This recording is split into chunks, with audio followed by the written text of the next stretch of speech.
It's recording and transcribing the meeting. So the first thing we'll do is we'll go around and do some introductions. Please give us your name and the organization you're representing. I'll go down the list of names alphabetically. So Lori, if you want to go first. I guess I should have taken care of that first when I did the welcome, but Lori Blattner, I'm the Director of Regulatory Affairs for Intermountain, and again, just glad to have you all with us. Perfect, thank you, Lori. Brenna? Hi there, Brenna Garrow with the Governor's Office of Energy and Mineral Resources. I believe my colleague Marissa Warren usually sits in on these, but she's out on maternity leave, so happy to be here. Thank you. Good to have you. Bruce. Good morning. My name is Bruce Folsom. Pleased to meet those of you who have not yet met. Since I'm new to some of you, let me provide a very brief summary of me. I've been consulting with Cascade Natural Gas for the past 7 years on IRP matters. I've been working on all issues related to IRP since, I don't know, 1986, when I testified to what was then called least cost planning when I worked at the Washington Commission. Thereafter, just about all states adopted the IRP process.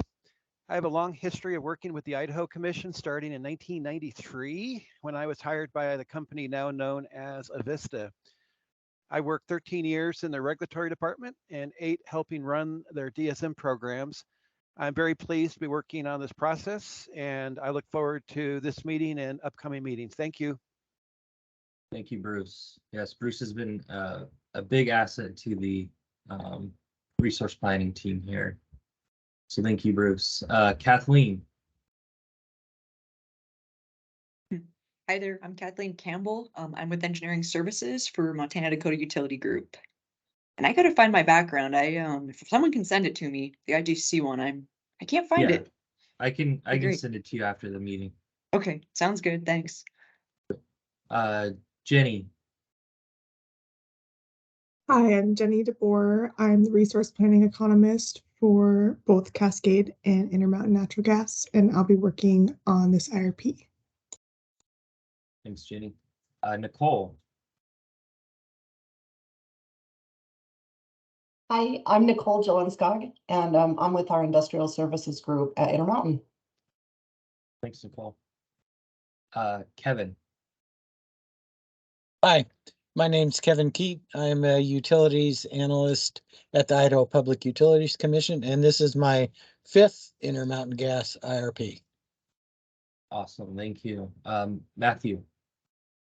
My name is Matt Hunter. I'm the president and CEO of the Pocatello-Chubbuck Chamber of Commerce, and I've done, I don't know, 3 or 4 of these. Great, thank you. Min. Hi, I'm Min Park. I'm a regulatory analyst here at Intermountain Gas. Thank you, Min. Mike Parman. Mike Parmanen with Intermountain Regulatory. Thanks, Mike. Mark Sellers-Vaughn. Good morning again. Mark Sellers-Vaughn, Manager of Supply Resource Planning, representing Intermountain Gas. Just a little background for me. This is my 25th year dealing with integrated resource plans. It's a wonderful process. You get to know a great many people and get to understand different perspectives and putting together a plan. It takes an entire community to basically make these things. So just very excited to be here. And welcome. Thank you. Zach. Yep, Zach Sowards with Intermountain Gas. I'm in the Engineering Services Department. Thank you. Susan. Good morning. I'm Susie Davidson, and I'm here representing Idaho Department of Commerce. Ours is the Business Attraction Group. In the past, I've had people sitting on this call, but I'm doing my first one today. Great, thank you. Teresa. Good morning, everyone. Teresa McKnight, CEO of Regional Economic Development for Eastern Idaho, known as READY. We cover 16 counties in Southeast and East Idaho. Thank you, Teresa. And Eric Wood. Yeah, Eric Wood, Supervisor of Gas Supply at Intermountain and Cascade. Perfect, thank you. All right, and I think that's everyone. If I skipped over someone or if you joined late, please feel free to introduce yourself.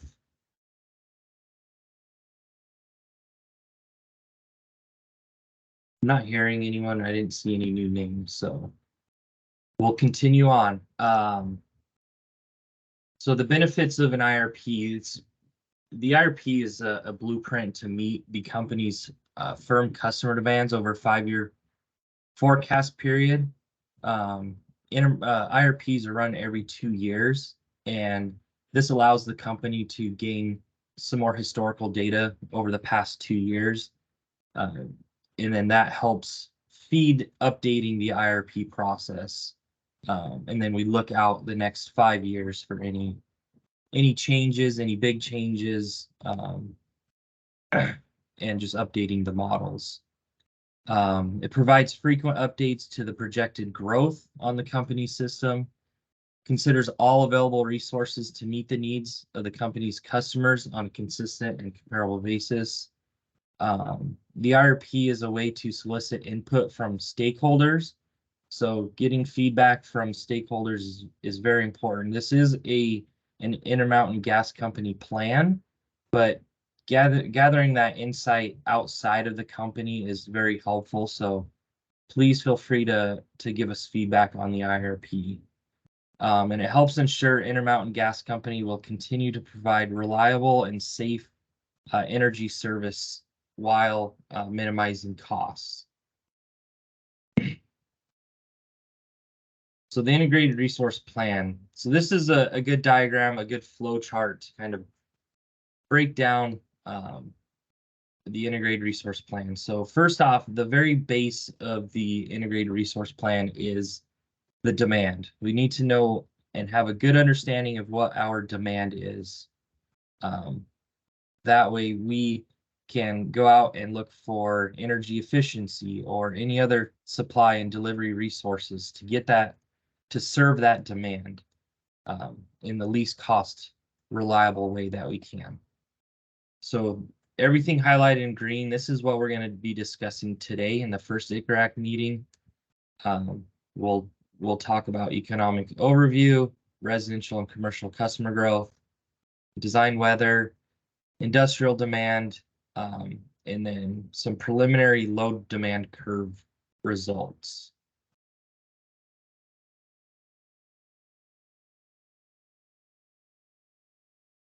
Sorry, something else I should mention, in all of this stuff in white, these will be introduced in further IGRAC meetings, IGRAC 2 and IGRAC 3. So here's the agenda for the main piece of the presentation. We already did welcome and introductions. We'll do a safety moment and feedback process, IRP recommendations, system overview, economic forecast, residential and commercial customer growth. And then at that point, you'll probably be tired of listening to me. So we'll have Min Park present design heating degree days, and then Nicole and Dave will be discussing the industrial customer forecast. And then, as I mentioned, we would be talking load demand curve preliminary results. And then, just so everyone knows, at any point in the presentation, if you have questions, please feel free to raise your hand or interrupt me with questions. I want this to be an open dialogue, open presentation. Feel free to jump in at any point. We will have a slide for questions at the end. So if you prefer holding it until the end, that's fine as well. But don't be afraid to just stop me where I'm at and ask a question. So I'm going to start out with a safety moment. Preventing eye strain. So the National Safety Council provided several tips to take to avoid eye strain, especially for those looking at computers 8-10 hours a day. It's very important to take a break. So make sure you keep your screen at arm's length. Don't forget to blink. I like to use the 20-20-20 rule. That's where every 20 minutes, make sure you look away at something that's at least 20 feet away for 20 seconds. This will help reset your eyes. That way you're not just staring at the same length at a screen for hour, 2 hours. Make sure you take even short breaks, just take them real quick. Make sure you're mindful of lighting and glare. If you have too much glare on your TV, it could really hurt your eyes.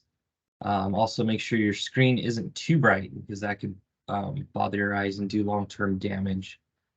Make sure you adjust computer monitor properly and then increase your computer's type size if needed. If you're squinting trying to see it, just increase the type size.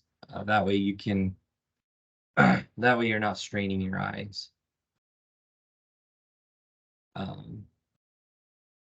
So feedback on the IRP, you can send feedback to this email address, irp.comments@intgas.com. We have a few people monitoring that email address that will get back to you as quickly as possible. If possible, please provide feedback within 10 days. We are running these IGRAC meetings consecutive months. So if there's any feedback that you want to be incorporated in this IRP, the sooner the better. That way, at some point, we have to lock down the forecast. That way we can move on to running our optimization software, running our distribution system planning, our conservation potential assessment. So things have to be locked down early on in the process. So if you want to give feedback on those, please do them as soon as possible. And then one thing I wanted to point to, I'm going to exit out of the meeting real quick. And I'm going to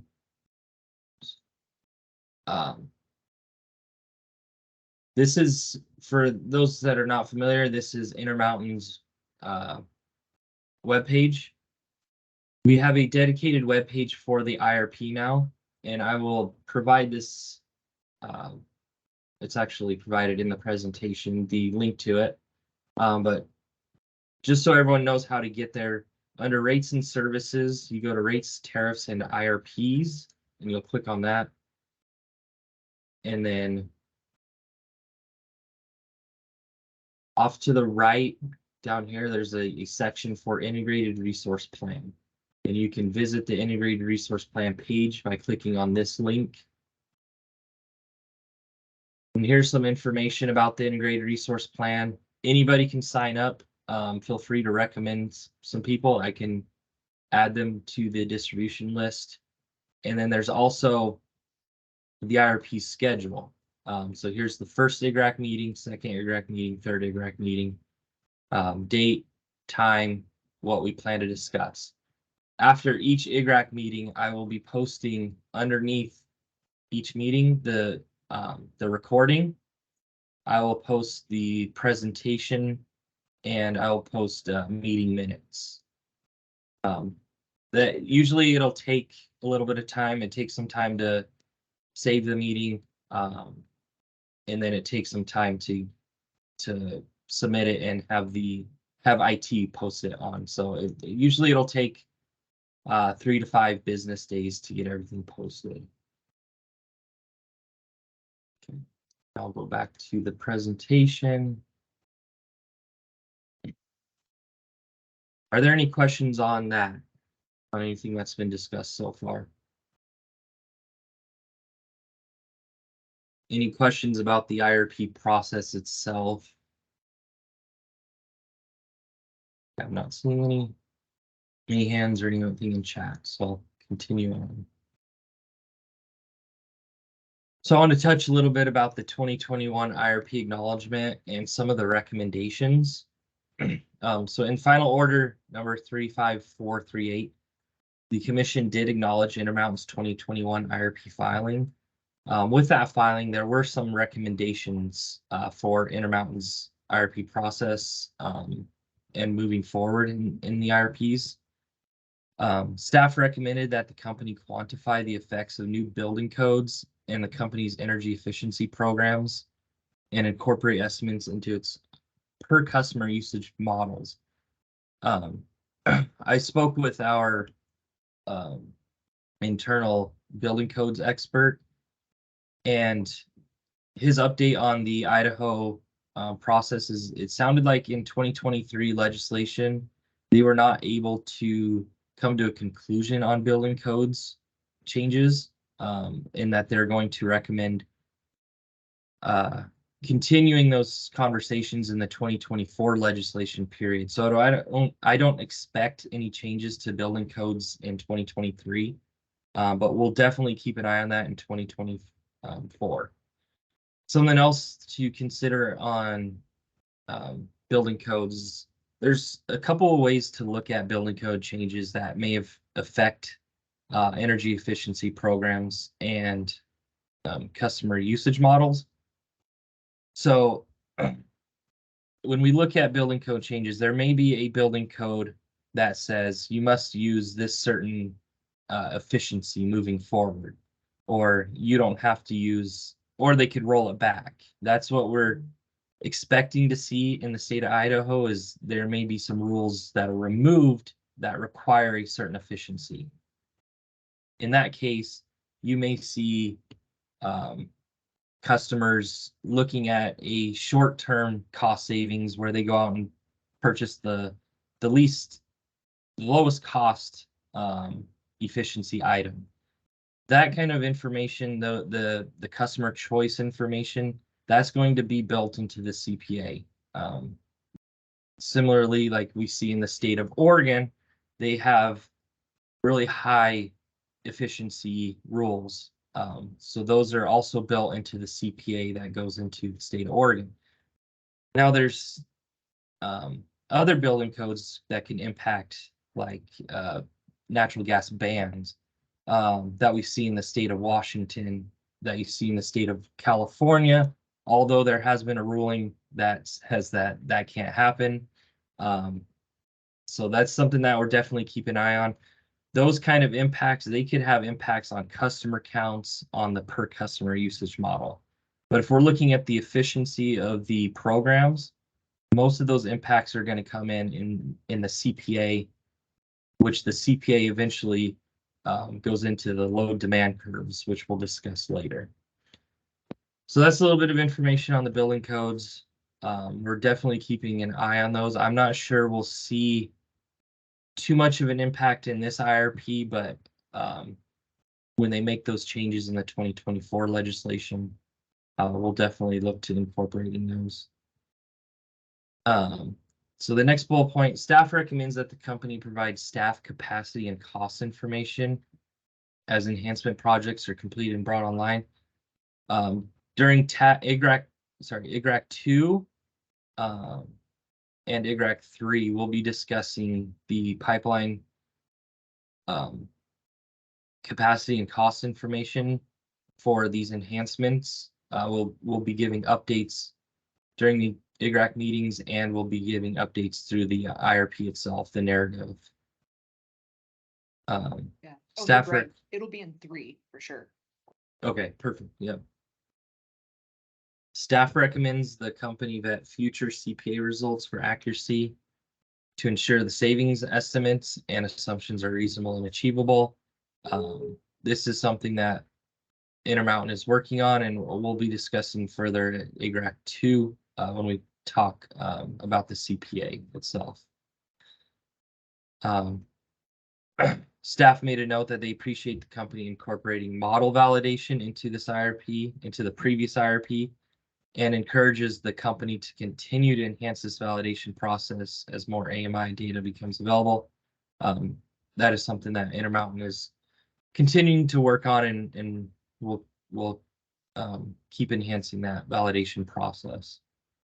And then I got a quick note on that one. So that'll be Yeah. in 2. And yeah, we're going to pull more AMI data to compare, and then we'll give a full AMI update too in distribution system planning. Perfect. Thank you. And then the final recommendation was staff believes the company can continue to enhance public participation by continuing to increase the members of IGRAC, providing materials to members prior meetings and making IRP information available on its website. So like I mentioned, we do have the website available.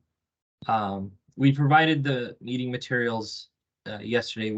We would like to try and provide it a little, maybe 2 or 3 days in advance. So that's something that we're aiming to do for future IRPs or for future IGRAC meetings. And then hopefully putting a website out there. We're continuing to let people know that we have this IRP process. If any of you know of someone who may be interested, please reach out to them and have them reach out to us. Are there any questions there before I move on? Brian, Kevin, Yes. thank you. Yeah, no problem.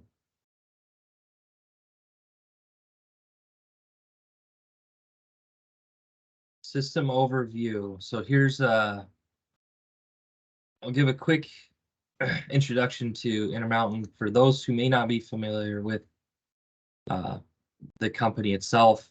Intermountain Gas Company is a natural gas local distribution company. It was founded in 1950 and served its first customers in 1956. Idaho provides to 76 different communities across southern Idaho, and there's approximately 400,000 plus customers. So I'm sure we're above the 402,300 customers that it states here. But it's just a point in time number, and it's continuing to increase. So here we have a breakout of the different customer classes. So this is the throughput. You can see that almost half of the throughput is from large volume customers. So there's a very, very big piece of the pie that goes to the large volume customers. And then about 36% is residential, and then commercial is about 17%. So here's the distribution system of Intermountain. Intermountain is served by Northwest Pipeline. This is the blue line right here. Oops, sorry about that. Accidentally clicked it.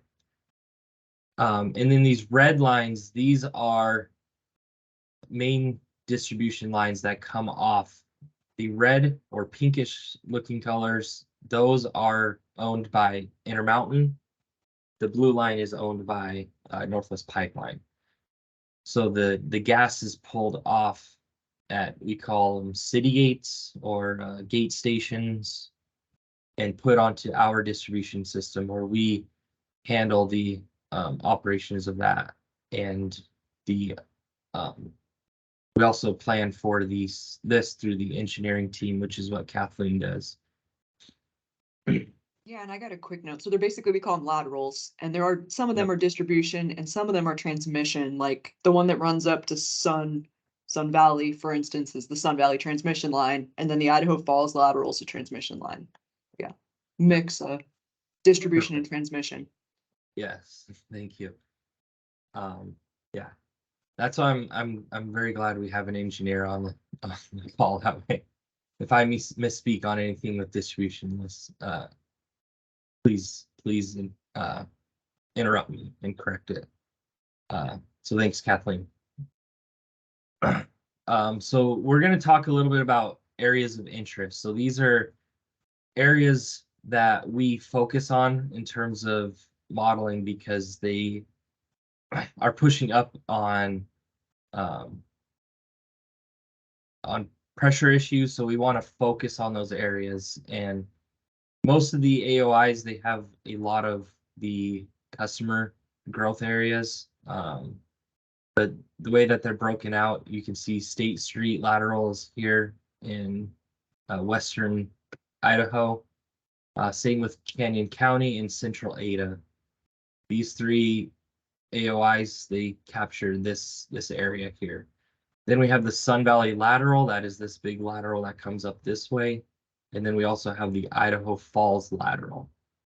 So we group up those customers into different areas of interest and get their demand forecast and their customer growth that way and group it together. And then we have an all others, all other customers section. And then all of these add up to the total system. Again, just another map for regional pipelines to show how how Intermountain gets the gas.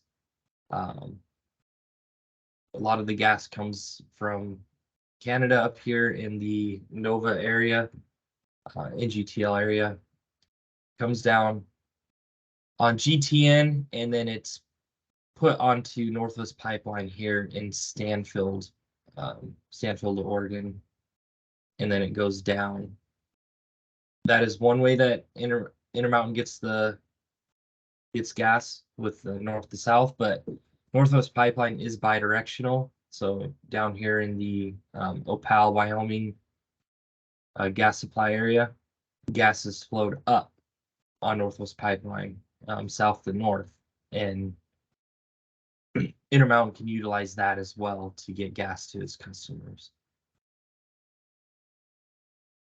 Okay. Are there any questions on that before I jump into the economic forecast?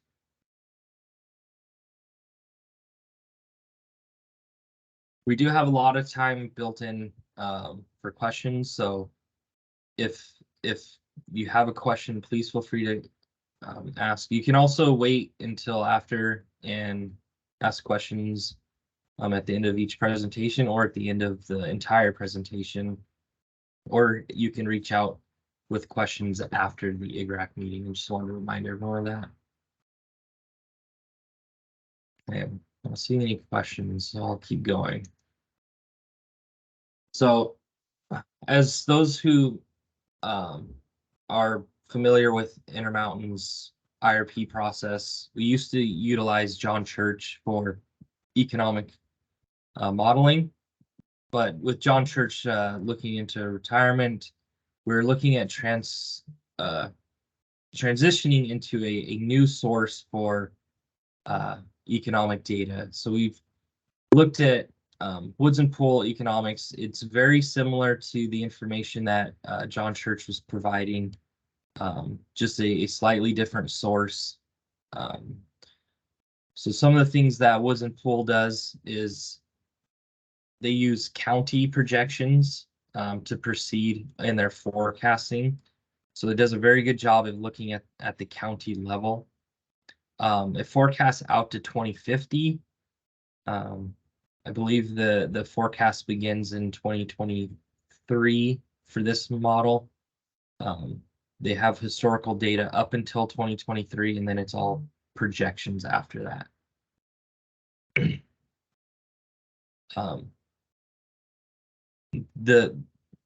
There is different types of information that comes from these projections, like personal income, earnings by industry, employment by industry, population, inflation, as well as other variables.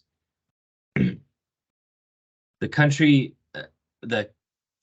sorry, that should say the county, or sorry, the country is divided into 179 economic areas, defined by the U.S. Department of Commerce, Bureau of Economic Analysis.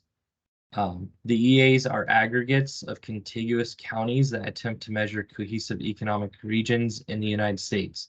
So this is very important to understand with Woods and Pool, is they do county level, and when they run county level forecasts, they like to do it at the same time. That way, if there's a big impact in one county, it may have an impact on another county. If you look just at each county individually, you may miss something that's happening in another county that could affect a different county. So Woods and Pool does a really good job of doing a contiguous model.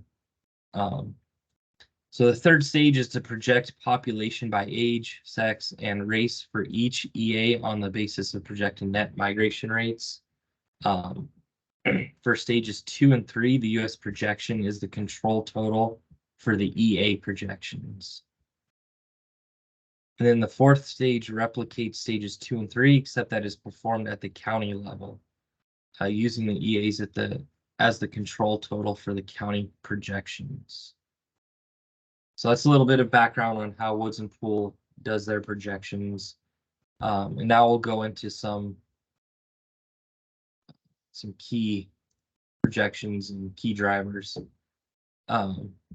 Future household growth, which is the key driver for future residential customer growth, is modeled as a function of total population and general economic conditions in the state.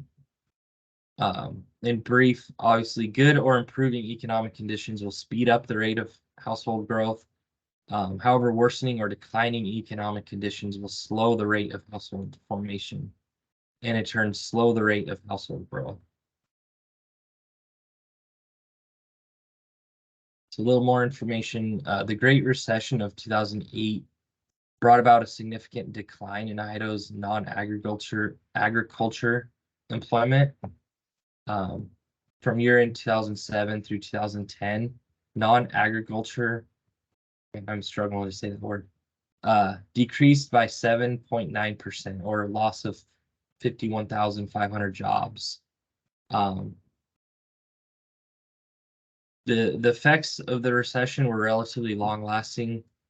Total non-agriculture employment in the state attained an annual average of 654,000.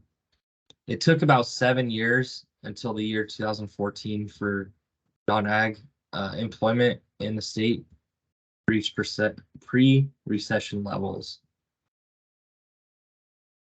But since then, it has regained its economic footing. Non-ag employment surged upward, gaining nearly 105,000 jobs, which is a pace of 3% per year. And then during those 5 years, Idaho consistently ranked among the 5 fastest growing states. Some more regional economic impacts, obviously the COVID-19 pandemic. I want to make sure to touch on this just because it did have a big impact, not only in Idaho, but across the nation and across the world. In 2020, the COVID-19 pandemic brought Idaho's economic growth to a halt. Non-ag employment from February through April saw a decline of 9.8%, a decline of 74,000 jobs in a 2-month period. It was a very big impact, much sharper than the steep decline that we saw in the 2008 Great Recession. Initial expectations were that the economic recovery could be long and tedious. However, Idaho bounced back really quick, and the big driver of that was Idaho's population. It's one of the fastest growing, and I think I have some stats on that later on, but it's one of the fastest growing states in the United States. So here's some stats.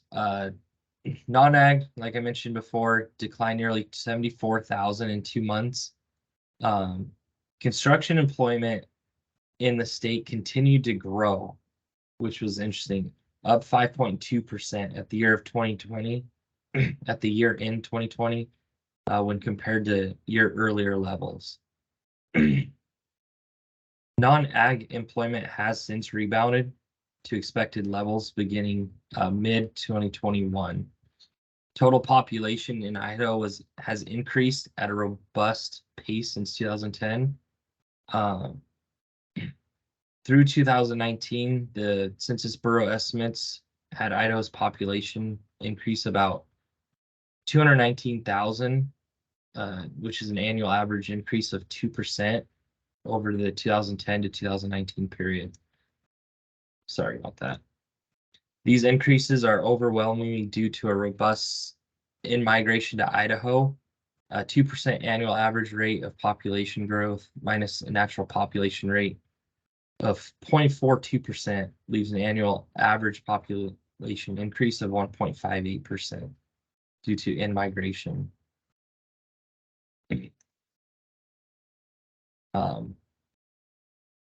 Again, the COVID pandemic, it had a quick impact, but it has not slowed Idaho's population growth much at all. Like I had mentioned, Idaho was ranked the fastest growing state in 2020. In 2021, Idaho again was the fastest growing state at 2.98%. In 2021, we saw a little bit of a decline in growth, but it was still really high, 1.82%, which was the second fastest, only to Florida. So Idaho, the last 3 years overall, has been the fastest growing state in the United States. So what is the origin of Idaho's population? So statistics indicate that California is a major source.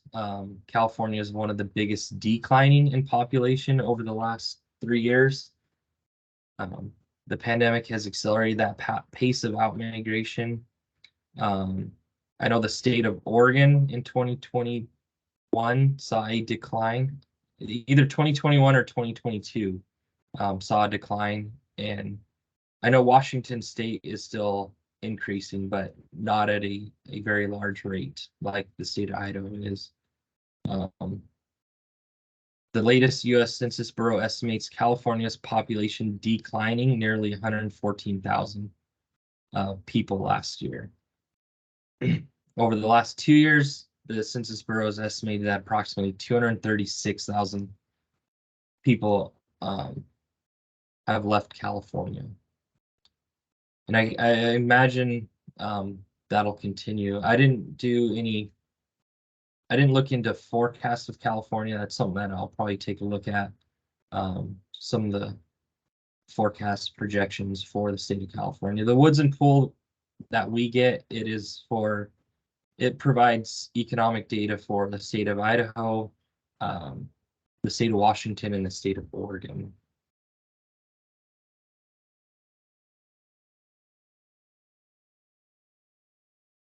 So the base case, so we run 3 different growth forecasts. We have the base case, the high case, and the low case. So the base case just assumes normal amount of economic fluctuation, what we expect to happen. This is our best estimate of the future economic activity in the state and the 44 counties. So that's our best guess or our best projections for what we think will happen. For the high growth scenario, this assumes a more rapidly growing economy, similar to growth that Idaho experienced in the 1990s. So that would include, I think that's probably about 0.5% or 0.75% higher than the base case. And then the low growth assumes a period of slower economic growth for the state of Idaho, with fewer employment opportunities in the future. In turn, slower economic growth will slow the rate of the population growth in the state by decreasing population and migration and slowing the rate of future household growth in the state.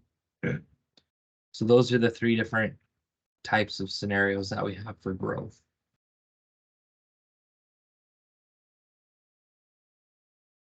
So looking out into the future, what I did for these, since this is a 5-year plan, we're beginning it in 2023 as a base year, and then 24, 25, 26, 27, 28 as the 5 future years.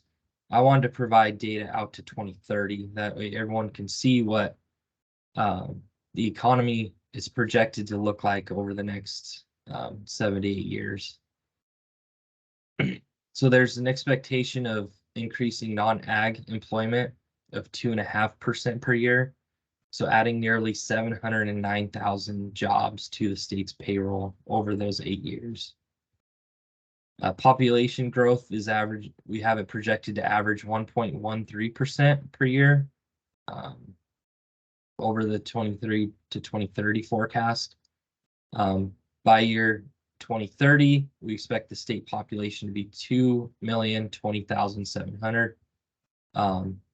Ada and Canyon counties are projected to attain a total population of 844,000 in year 2030. So a lot of growth expected.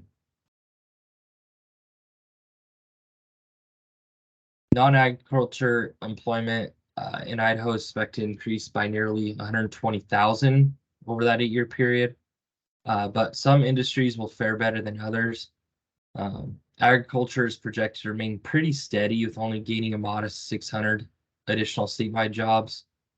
Similarly, the mining industry is expected to gain only 300 jobs statewide by 2030. And then manufacturing employment in Idaho is predicted to increase at an annual average rate of 0.53% per year, for an absolute gain of nearly 3,000 jobs from the 2022 employment levels.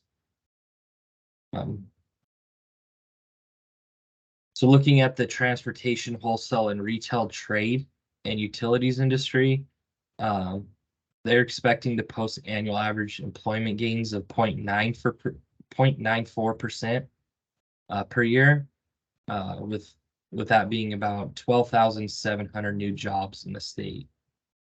Looking at employment in the finance, insurance, and real estate industries, it's expected to increase by 19,000 over the 8-year period, an annual increase of 2.3% per year. Looking at the service industries, this is expected to be one of the fastest growing in terms of employment growth in the state of Idaho over the next 8 years.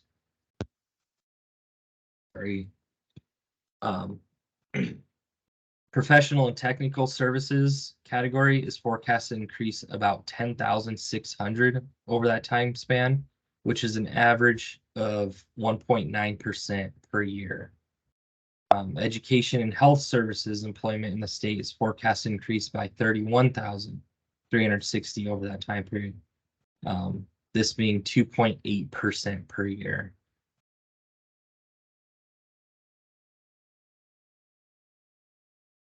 And then Idaho employment in the leisure and hospitality industries is forecasted to be nearly 16,700 over those 8 years, which is an average of 2% per year. And then lastly, employment in the category of other services is projected to increase by 6,200 or 1.5% per year.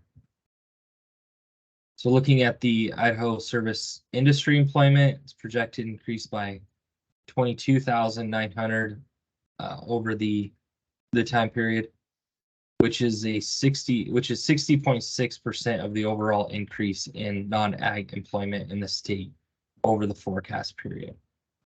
So you see that the service industry is going to make quite the impact in the employment status in the state of Idaho. And then looking at the government employee, that's predicted to increase an annual average rate of 0.8% per year, that being a net gain of nearly 7,000 jobs worldwide, or statewide, sorry, statewide. Are there any questions? That was, ran through that pretty quickly. Any questions, any thoughts? See something in the chat. Oh, I think that was from earlier.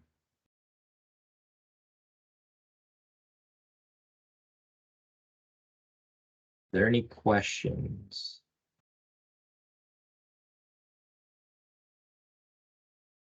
Nothing? Okay. Okay, so I think this is a good time for a quick break. Let's do a 10-minute break and we'll come back at the top of the hour. So some of us are in different time zones, so I apologize if I say the wrong time zone, but I believe we'll get back at 10 Mountain Time, 9 a.m. Pacific Time.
Okay, so I think we're at the top of the hour, so we'll get going. Did anyone think of any questions they want to ask in that 10-minute break?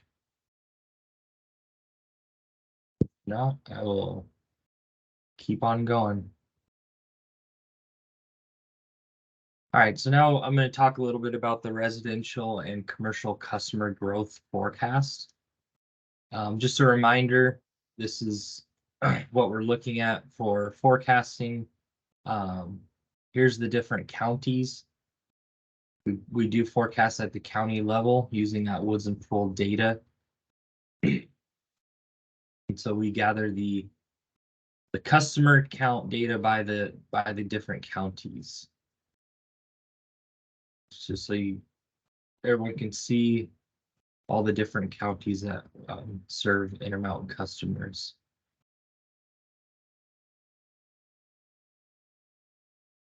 Again, area of interest, so we have to remember the areas of interest.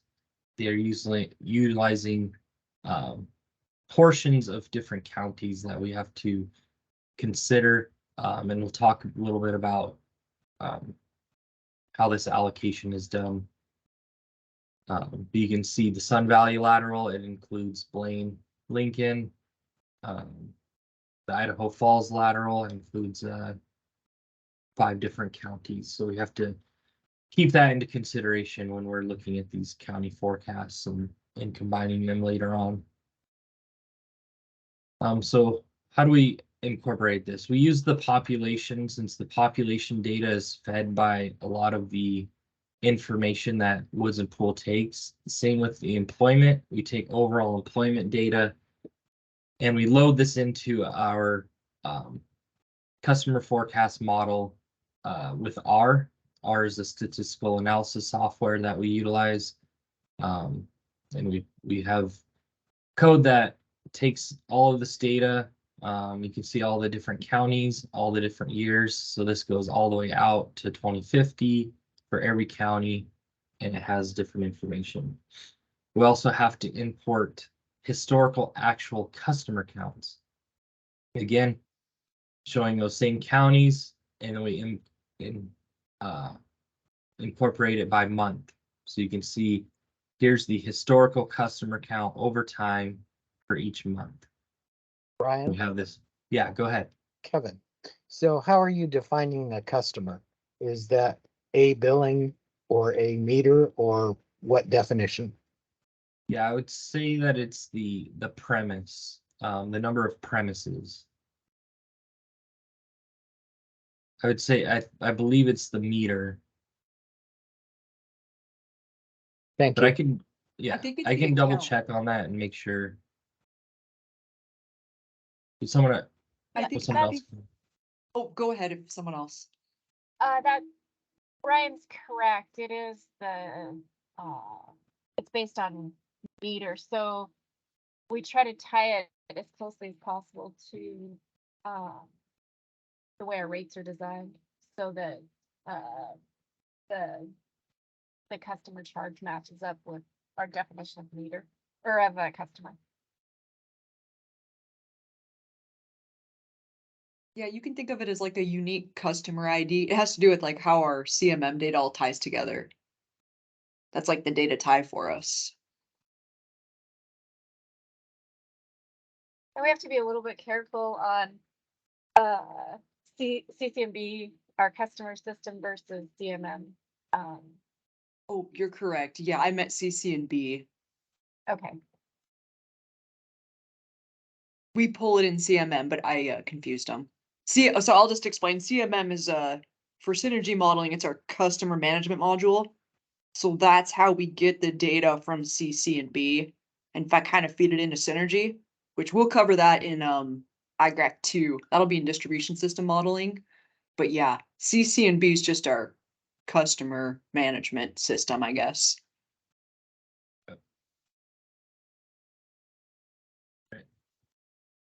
Thanks, Kathleen. Thanks, Lori. So here's the regression model that we utilize. So obviously we take the economic forecast from Woods and Pool, for state of Idaho counties, and we're trying to estimate the number of customers. We do this by class.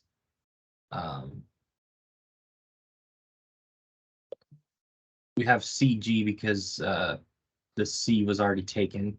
So this is the county group. And we do it by class, so residential and commercial. And then we run this model. We have the base load, or the base number of customers, the intercept, however you want to look at that. And then we also model population by county against that county's customer. We also include employment. We also include Fourier terms. So Fourier terms, these look for different seasonalities, or different, if you look at like a sine wave, sometimes customer counts will go up and down throughout a season. The Fourier terms do a really good job of capturing that. IRP modeling, so this is an autoregressive integrated moving average term. What this does is it will test the model for a Durbin-Watson test, and it'll tell you if you need to difference the terms. And then it'll look at autoregressive. If it is autoregressing on itself, it'll tell you the number of terms that it's using. And then if it notices a moving average, it will give you the number of terms for the moving average. This does a really good job of capturing time series trends that it's seeing in the model. One thing that I'll note is that we do test for collinearity. What this means is, so for population and employment, usually if population is going up, employment's also going up. And so what it tries to avoid is utilizing both of these, because you'll get a lot of collinearity in your model. So a lot of the times the model will say, hey, we don't want both population and employment, and it'll just choose one or the other, or neither. We do have some models that don't find any statistical significance with either of these.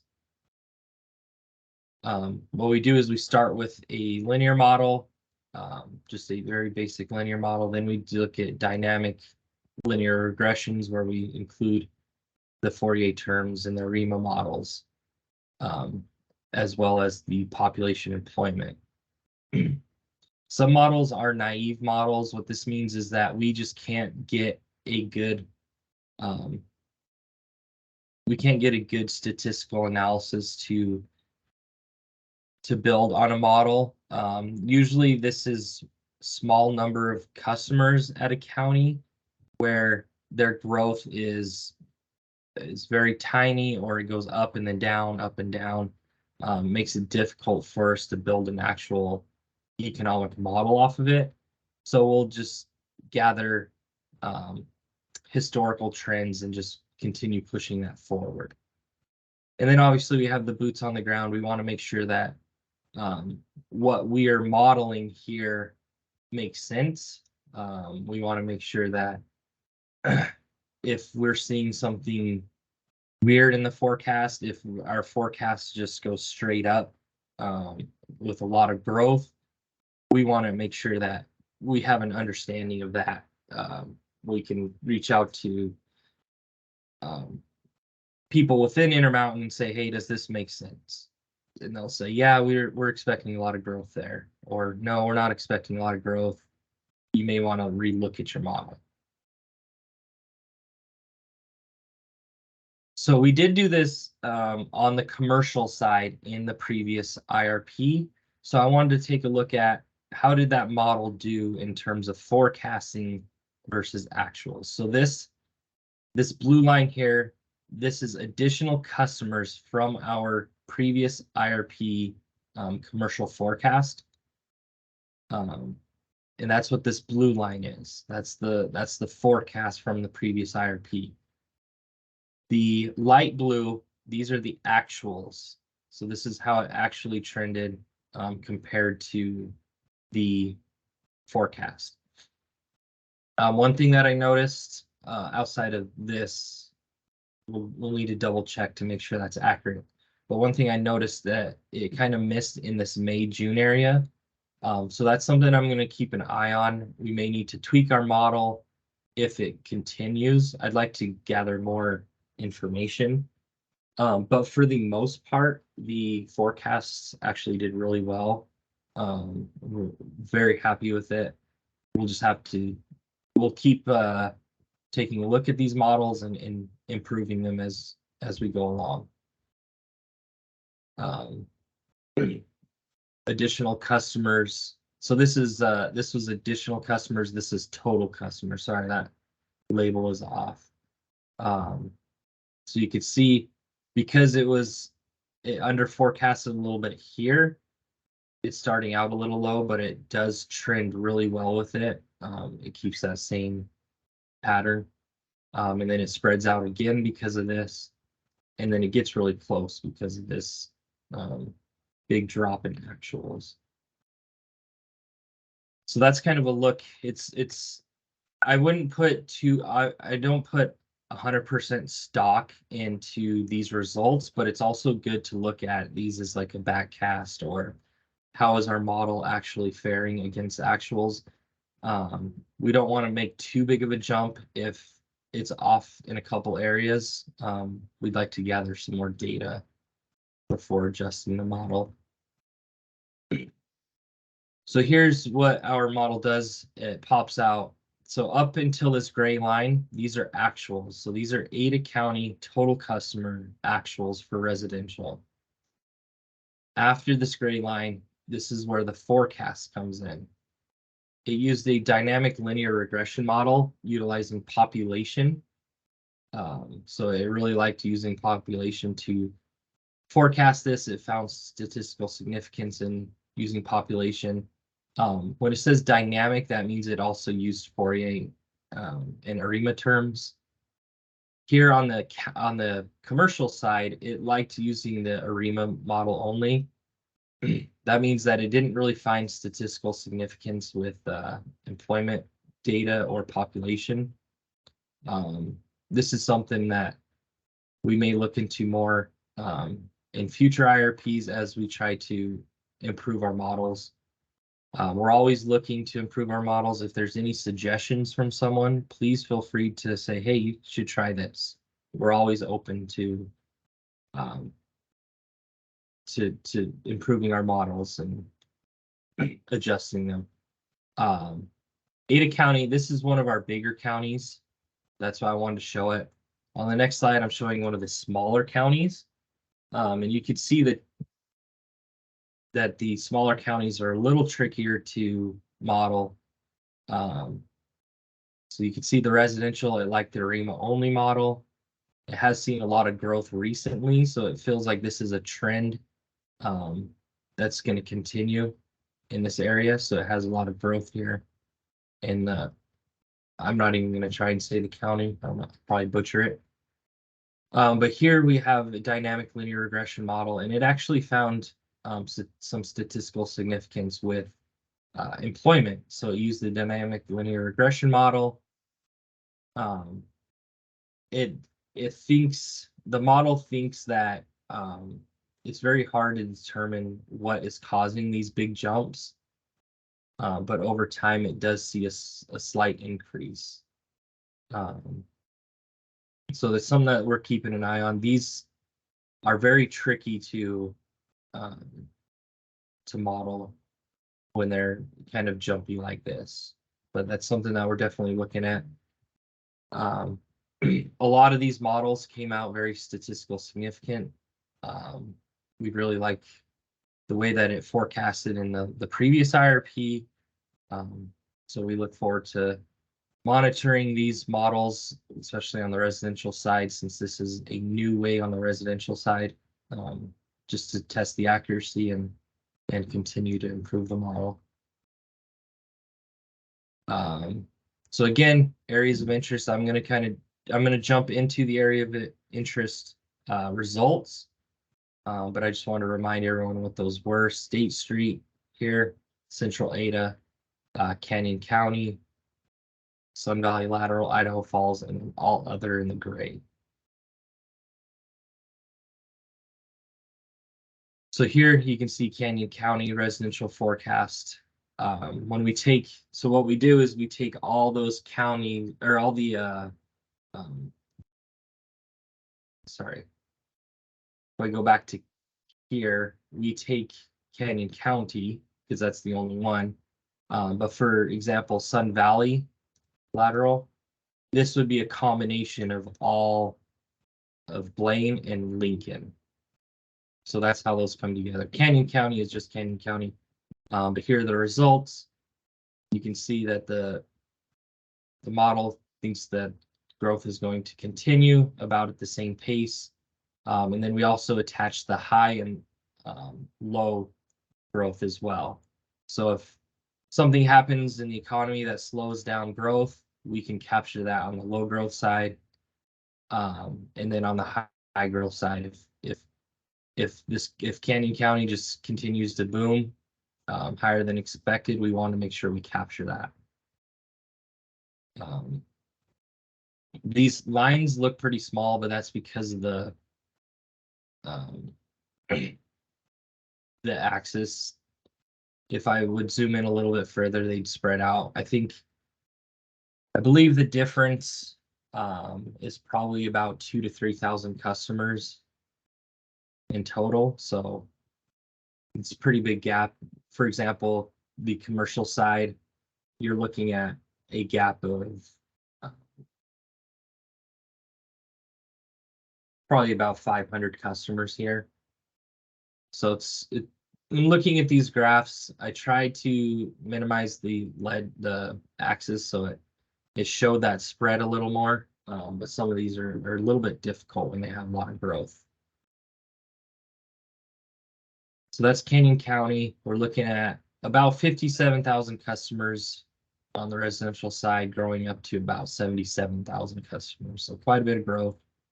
4,500 up to about a little over 5,000 on the commercial side. So here's Sun Valley, those two counties that we discussed.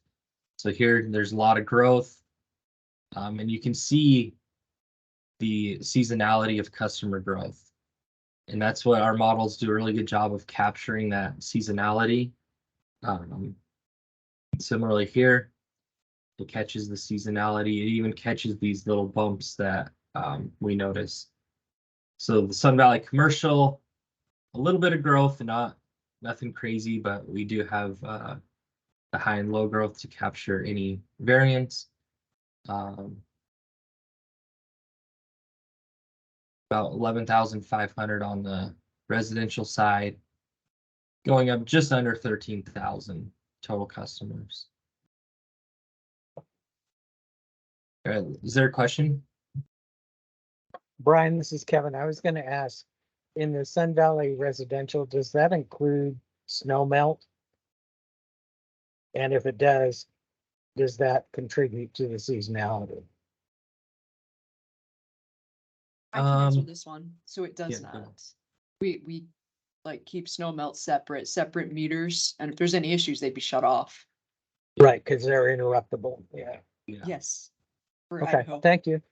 You're welcome. Yeah, I think the seasonality, I haven't looked too much into it, but I know that during summer months, you'll have some customers turning off their natural gas. Especially if they do purely space heating, if that's the only thing they have, they'll turn off their natural gas and they won't have to pay that connection fee. Yeah, I'll cover usage per customer, but you see way higher usage because these are like extravagant homes, multiple fireplaces, or I used to do reviews and approve them.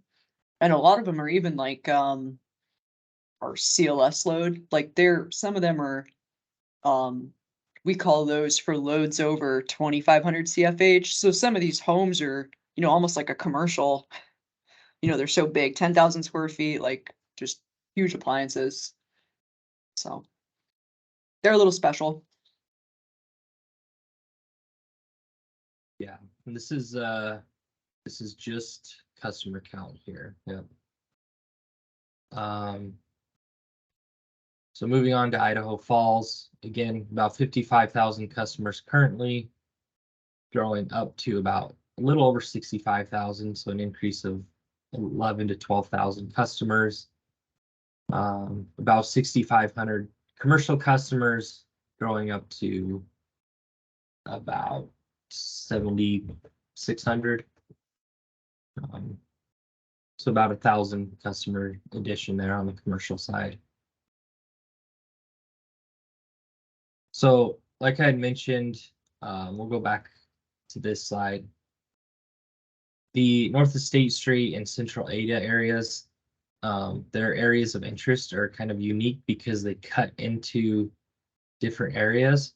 So what we do is we have to pull north of State Street we have a process in GIS where you can click on these and you can grab the actual customer count throughout this area, and then you can break up these different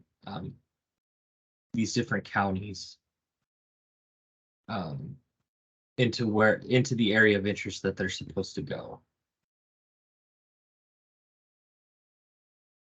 So here's north of State Street, again, about 55,000 customers here, growing up just above 65,000. So an addition of about 11,000 customers. Commercial side, a little bit flatter, but you still see growth of about 200 to 300 customers. And then Central Ada, very similar to North State Street, about 56,000 customers, growing about 10,000 customers on the residential side, just above 65,000. And then similar on the commercial side, not much growth, about 100 to 200 customers in the next 5 to 6 years. And then here's all other. So about 138,000 customers on the all other, growing up to about 160,000. So growth of, what is that, 22,000 customers. And then on the commercial side, about 14,500, about 15,500. So growing to about 1,000 new commercial customers in the all other over the planning horizon. So then for the total customer count, we're looking at about 375,000, growing to over 440,000 customers. So a lot of growth in the next 5 to 6 years over this planning horizon here. The planning horizon will end for this IRP about here, but you can see that there's still a lot of growth. Similarly on the commercial side, a lot of growth, probably about 3,000 to 4,000 customer increase on the commercial side.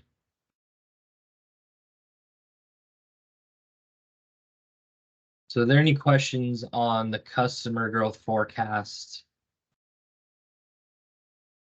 I'll talk a little bit about how this is incorporated into the load demand curves at the end of the presentation, but if there's any questions, forecast itself, please let me know and I can answer those.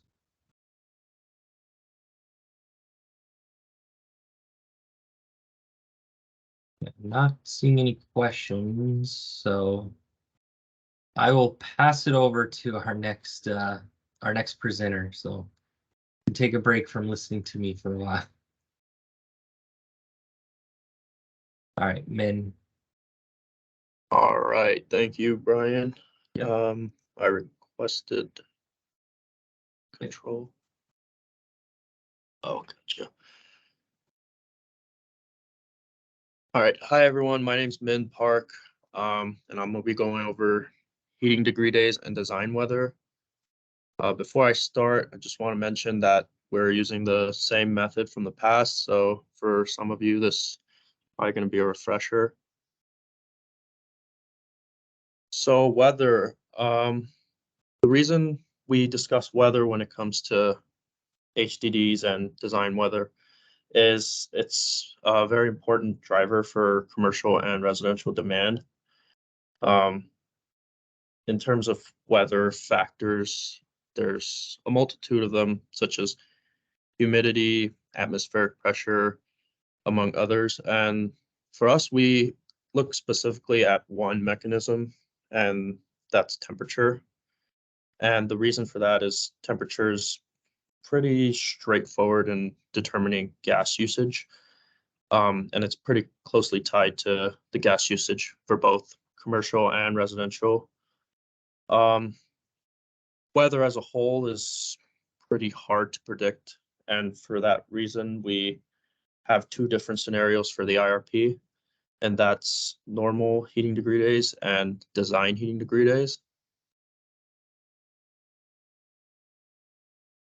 So heating degree days, what is a heating degree day? Heating degree days are a unit of measure. They're industry standard, measuring degrees below a set base temperature. So set base temperature is the comfortable point where a house or a building wouldn't need a furnace on to get more heat. For example, on March 2nd of 2023, Boise's high was at 39 degrees Fahrenheit with a low of 23 degrees Fahrenheit.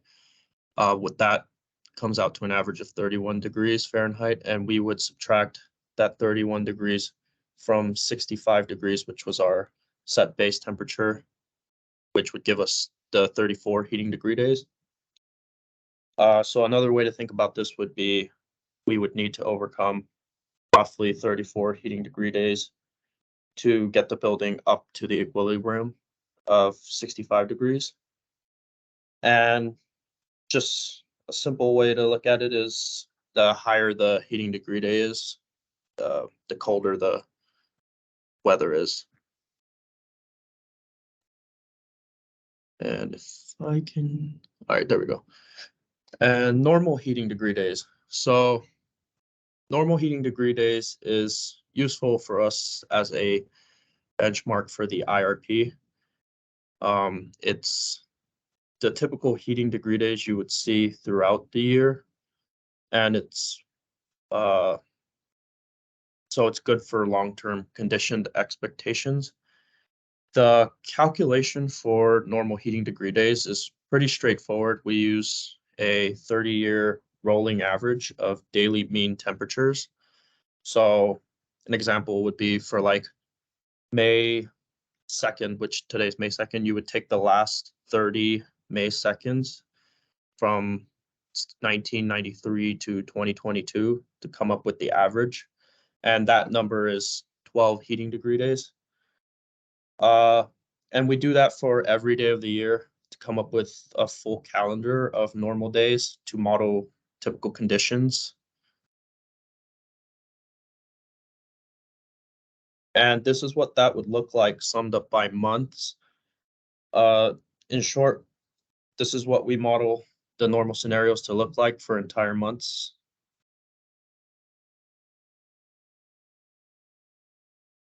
And that leads to design degree days. This is the next scenario we run, and design degree days are useful for planning those like extreme cold temperatures that the system would need to handle. Similar to normal heating degree days, we plan out the entire year, so we have a planned value for each day.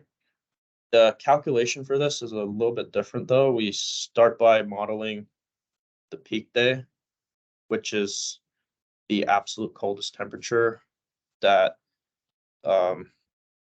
it'll reach on any one particular day. And then we work outward. So we would design the rest of the week, month, and then the remainder of the year. So design peak day. Design peak day is the absolute coldest day planned in a designed year. So it's the coldest day that we could expect to see within our conditions. It's a pretty important day for planning purposes, gas supply, engineering, and otherwise. In the past, we had the help of a consultant conduct a study to figure out just this particular day. There's no updates to that. That was in the past, and we still use the same. So what the study did was it looked at the past 100 or so years, depending on the weather station. And it was looking at 100 or so years of cold data to examine short, extremely cold events that have happened in the service territories. What he did was he came up with a range of cold conditions that could occur under various probability assumptions. And the one we selected and typically use is this 50-year peak day event. And what that means is it's an event that you can expect to occur maybe once every 50 years or 2%. And that peak day across the service territories was about 78 heating degree days.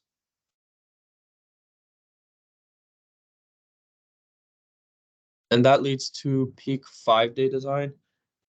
So like I said earlier, we work outward. So after the peak day is resolved, we start looking at a 5-day period. And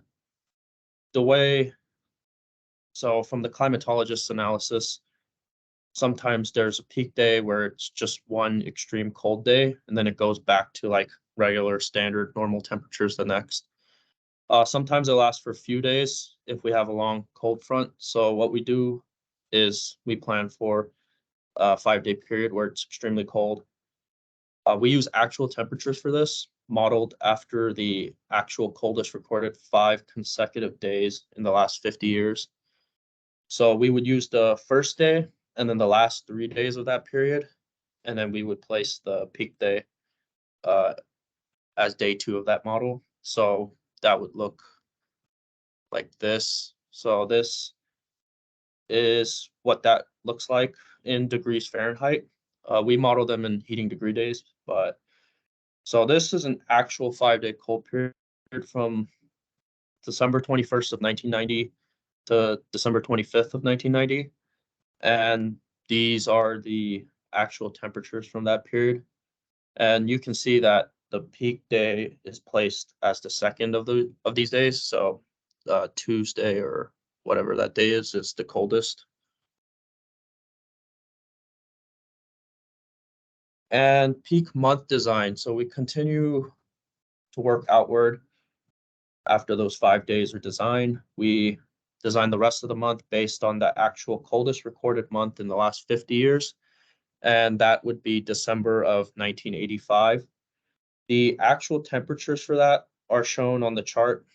That blue line right there is the December 1985 actuals. And then we add adjustments for the 5 days. So the dotted lines in orange around January 15th. And essentially the same idea as the last one. We're just filling in the rest of the month with the actual structure of a cold December. And then designing the rest of the year. The rest of the year is modeled after the coldest heating year in a 50-year period. So it's like a pattern going on here. So the heating year is October to September. And the reason we do that is to keep the whole winter period from getting cut off right in the middle. So the heating year that we have is October of 84 to September of 85. This continues to be the coldest period. And the peak month we just showed falls right outside this range at December of 85. So that was not a factor in this year being so cold. This period also includes the coldest critical 3-month period, and that's from December to February. And this is what that would look like all put together.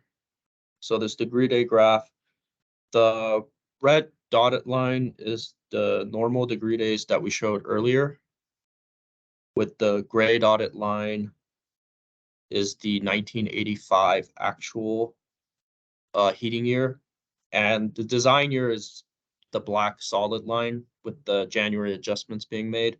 As you can see, it's quite a bit colder.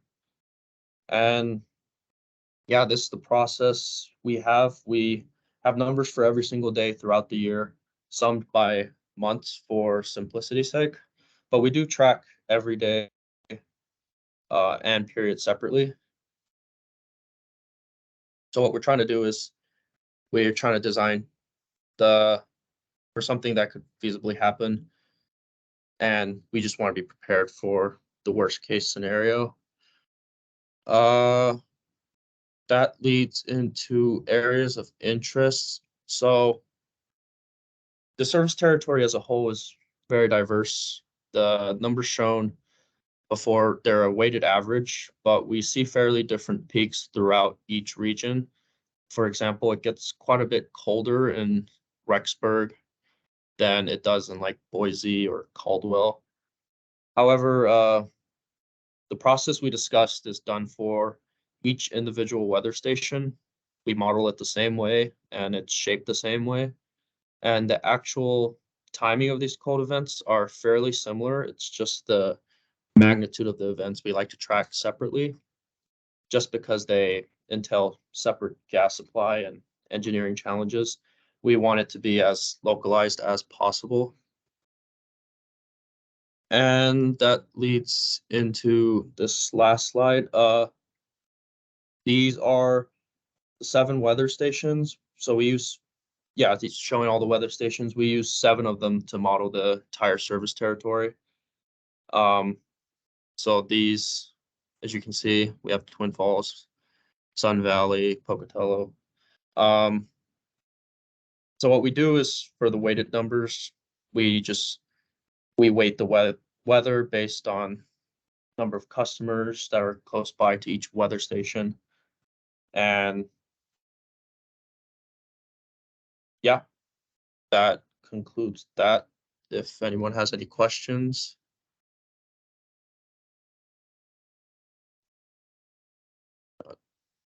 Thank you. I'll pass it on to Nicole.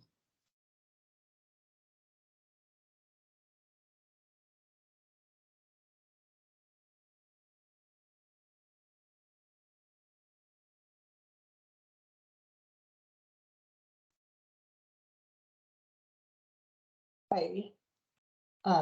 Brian, if you want to give me control over the slide deck, please.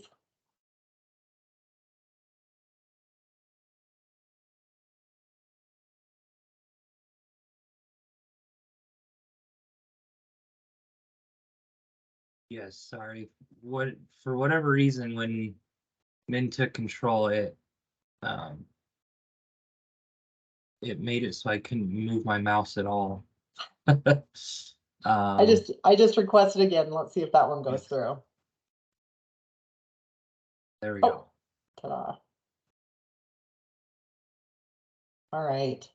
So again, my name's Nicole Johnskog, and I'm with the Industrial Services Group.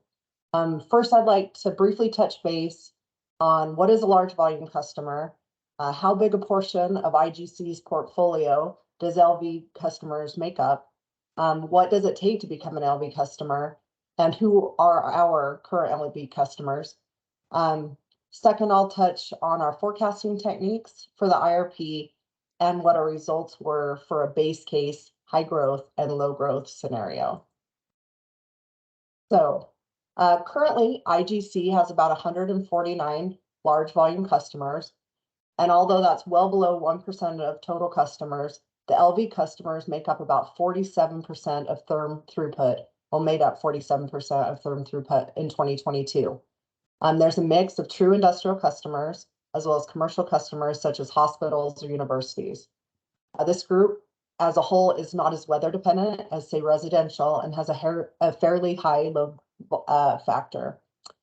The scale of these customers has a very large impact on the local economy. This slide is total therm sales for LV customers, and as you can see, it has pretty much exhibited steady growth with a slight decrease during the pandemic in 2022. This slide is total company therms versus LV therms. You can see with the blue line in the center, the LVs have been between 40 and 50% of therm sales over the last decade.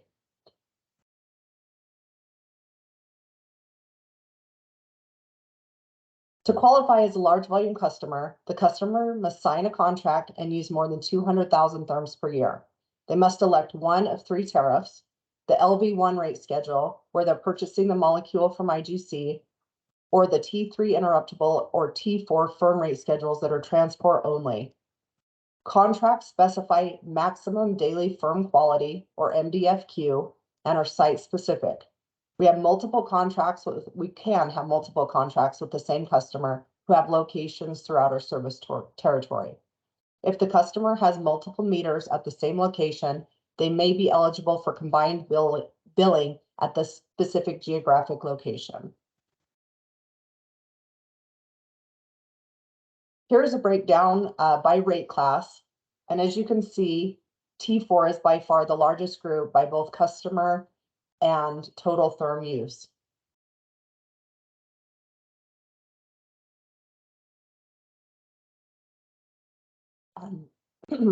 As you can see on the, let's see, I think I skipped backwards, sorry.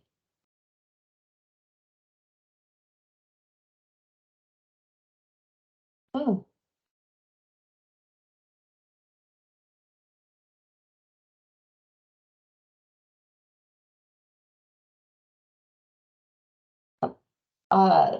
There it is, sorry.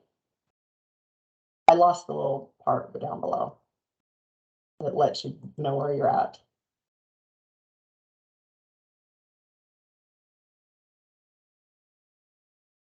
Okay, so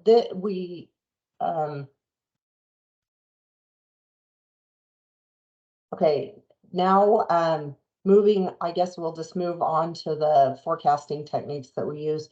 We looked at the previous 5 years and looked for trends both on an individual customer basis as well as segment. We applied changes that we were aware of through our customer interactions to help forecast potential customers, and we used industry knowledge and based on our economic development organization and current growth patterns. We developed a base case scenario, high growth scenario, and low growth scenario.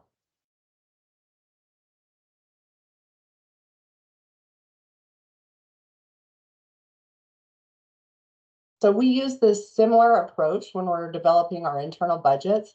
And this is our internal budget for 2022 with our usage versus our budget highlighted over here at the 2.66% was the difference between our budget and actual. So you can see the technique in a real life scenario. For the base case, we started with historic actuals and adjusted for trends and customer information. Although many in the industry have seen increases in the cost of gas, natural gas remains a very competitive source of energy. It's a difficult time for anyone to predict the economy, but so we kept our estimates fairly conservative with an estimated compound annual rate of approximately 1%. We included 5 estimated new customers in this case. So this graph right here is the base case scenario for our therms by segment.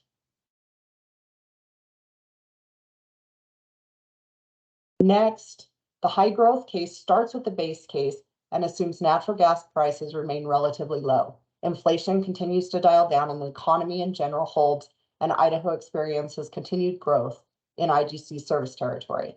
High growth assumes 5 more new customers, so a total of 10 new customers totaling 5.5 million additional therms by 2028. 4 of the estimated new customers are in the dairy and ag sector, and the remaining 6 are spread across segments. The compounded annual growth rate for the high growth scenario is 2.37%. And this graph is essentially just the same customers on a high growth basis divided by segment. For our low growth scenario, we start again with the base case and assume natural gas prices become less competitive, the economy as a whole slows down, and there is some decrease in customer usage as well as new customers coming on. Customers that were hovering around that $200,000 therm per year threshold were removed, and only 2 new customers were anticipated. The compounded annual growth rate for the low growth scenario is negative 0.07%. And this is the same graph, but shown for the low growth base scenario by segment.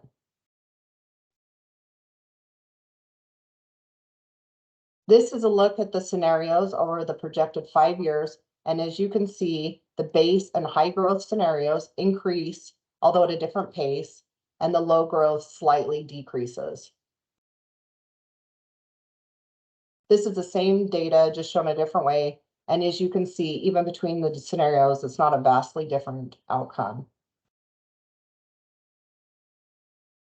Brian will speak to the optimization model, but I will say that the forecasted maximum daily firm quantity, or the MDFQ, is used in the projection. MDFQ is what we establish in our gas service agreements. MDFQ follows the estimated therm projections, but may have a slight lag, either in increases or decreases as therm usage. And we use this because therm usage is what is actually used in our contract. But overall, the MDFQ trends well with the projections. Only firm customers, so LV1, T4 customers, are used in the model. The base case scenario for the compounded annual growth rate in MDFQ is 0.08%, so slightly under the base case for the overall therms, but again, trending in the same direction.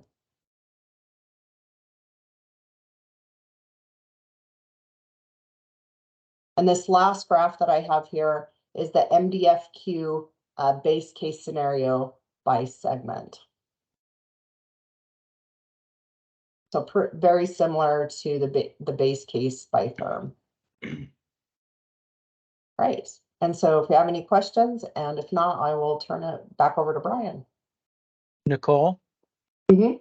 Kevin, at what point are you constrained by availability of gas on Northwest Pipeline?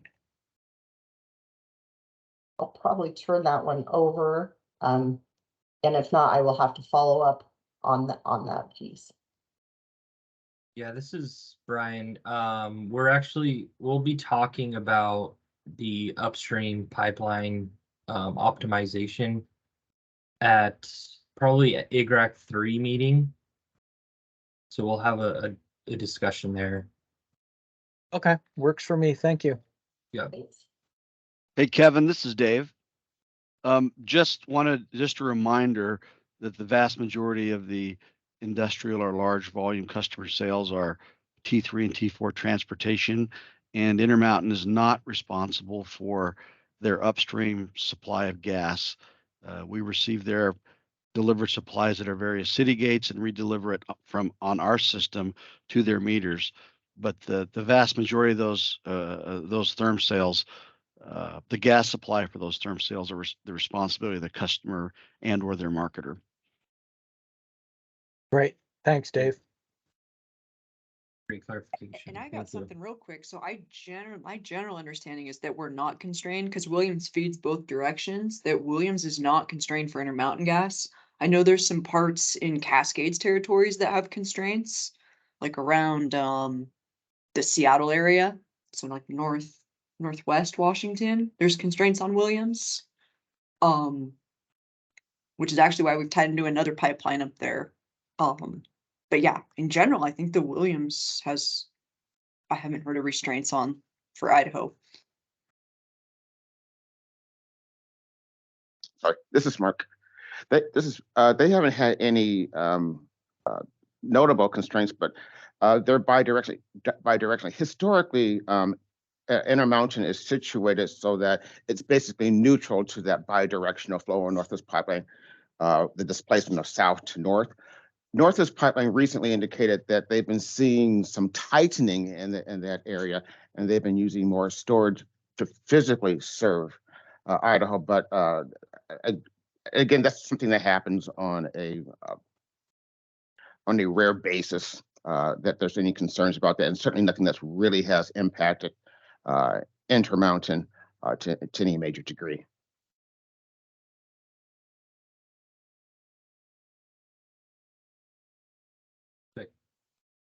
Thank you. All right, I guess we'll continue. Do you still have control, Nicole? Okay, perfect. Thank you. All right, we just have one more topic to discuss. It's the preliminary load demand curve results. We're still finalizing the use per customer, and then also the demand side management, the DSM, that would reduce the demand. So these are just preliminary results. Use per customer will be discussed in IGRAC 2, as well as demand side management will also be IGRAC 2. So we should be able to finalize these load demand curves at that meeting, but I wanted to show what the load demand curves will look like and how they'll be utilized. So the formula for calculating these load demand curves, we take the customer forecast that we discussed earlier. We take the HDD that Min presented on, and then the use per customer that will be presented on at IGRAC 2. And then we subtract the demand side management. Since the demand side management is only on those core residential and core commercial customers, we apply that before the large volume forecast is added into the model. So that's basically the calculation. How we utilize these, it identifies potential upstream pipeline and distribution system constraints. We utilize it for resource optimization. That's on the upstream side, as well as our distribution system. And then as well as storage management. So we can fill up our storage along Northwest Pipeline and along our Intermountain system. And then we can utilize that as best as possible by using these load demand curves and understanding when and where the demand will be. Remedies for any constraints will be identified at IGRAC 2 and IGRAC 3.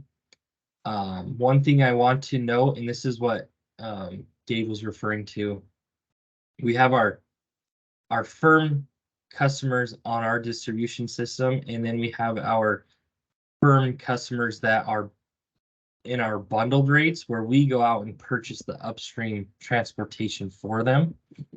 So when we look at total system, which is this next slide,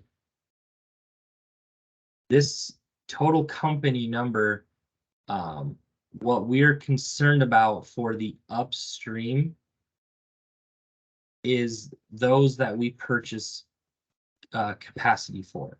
That would be your firm commercial, that would be your firm residential, and then the LV1 customers. Once we hit our distribution system, that's where we start including those firm LV4 customers into our model.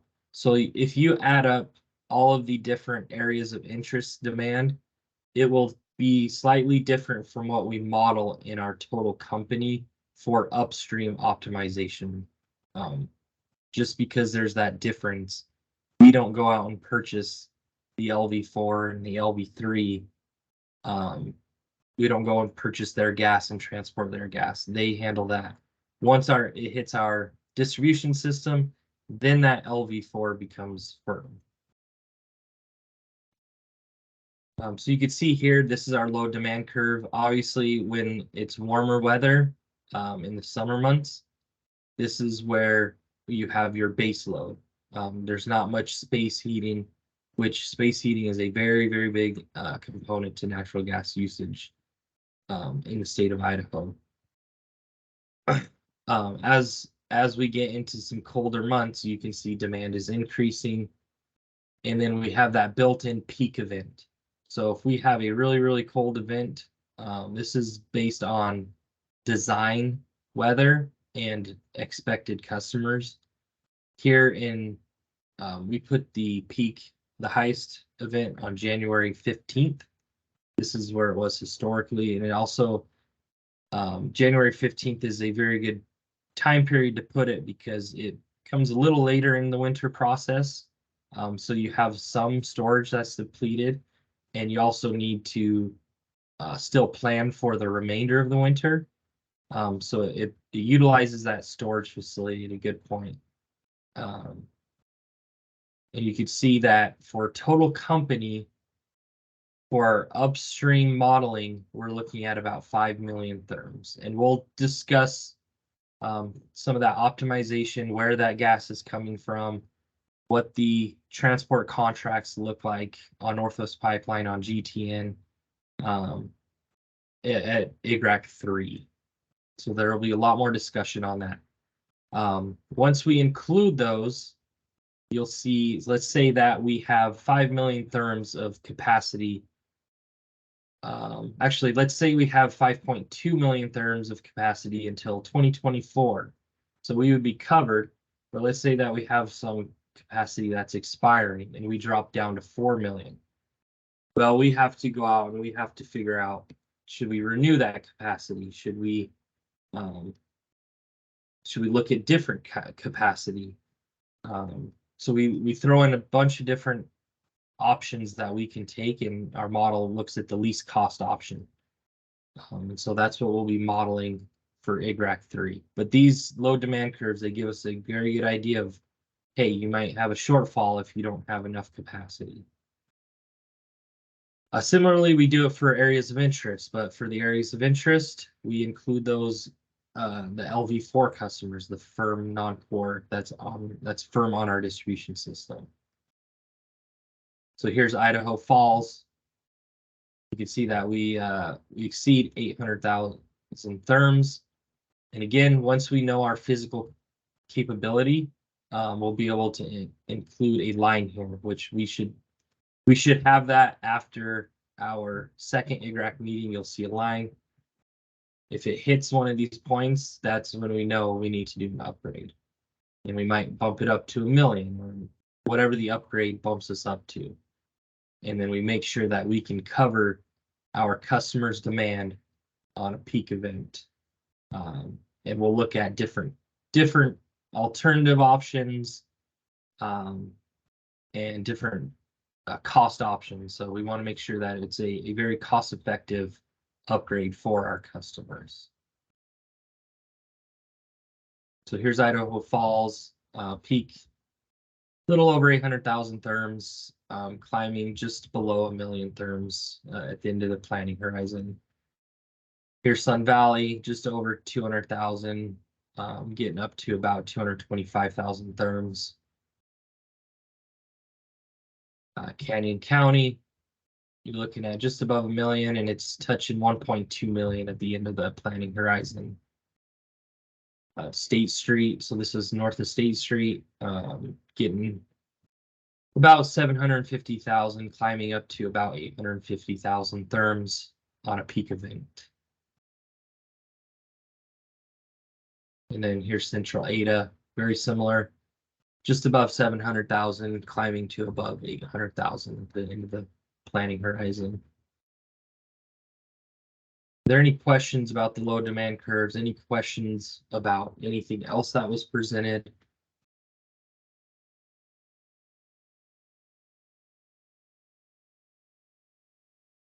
Okay. We're coming up to the very end of the meeting. I want to touch base on the second and third IGRAC meeting. We'll be holding those Thursday, June 8th. Everyone should have received the meeting invite for that. If not, please let me know. We'll be discussing UPC, so usage per customer. We'll also be discussing energy efficiency, the conservation potential assessment, some of the supply side resources that we look at on the upstream side, and then the distribution system modeling. And then for the third IGRAC meeting on August 2nd, we have potential capacity enhancements to our distribution system, to our areas of interest.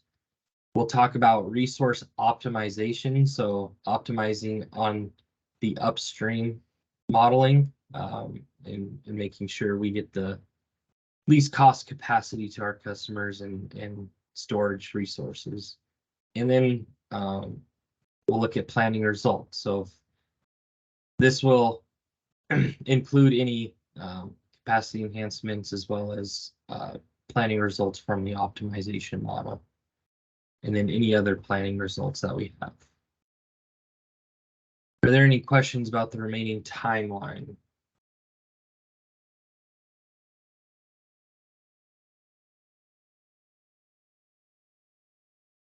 Are there any comments? We still have plenty of time, but I'll let everyone go early if there's nothing to add. Yeah, Bruce. Thank you. I'd like to underscore something Brian has said several times.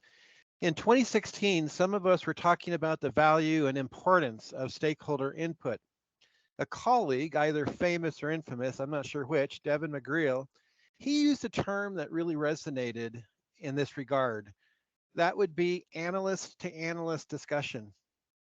Of course, this could be policy issue to policy discussion, but under the banner of analyst to analyst discussion, please don't hesitate to pick up the phone or email any, Intermountain IRP folks. And the more this is done on a real-time basis, the better it is to be analyzed for inclusion in the draft. An example is the need to lock down the forecast early in the process. So I really just wanted to underscore the value of analyst to analyst questions, discussions. Hey, Brian, is the protocol to contact you or Lori? What's the protocol? Yeah, so that's a good transition to this final one. Let's try to at first stick to the IRP.comments@intgas.com, but if there's a question or if you email this and say, hey, can we set up a phone call to walk through a certain item, go ahead and do that and we can set something up. But I'd reach out to this email address at first and then we can go from there.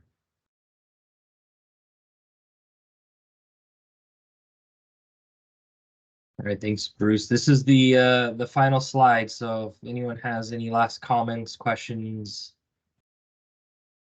I'll leave it open for about 10 seconds. If I don't hear anything, we will adjourn.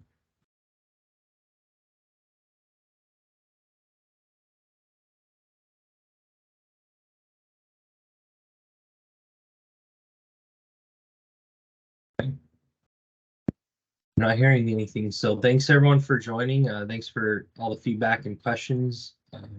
Appreciate it. See you at IGRAC 2 meeting. Thank you.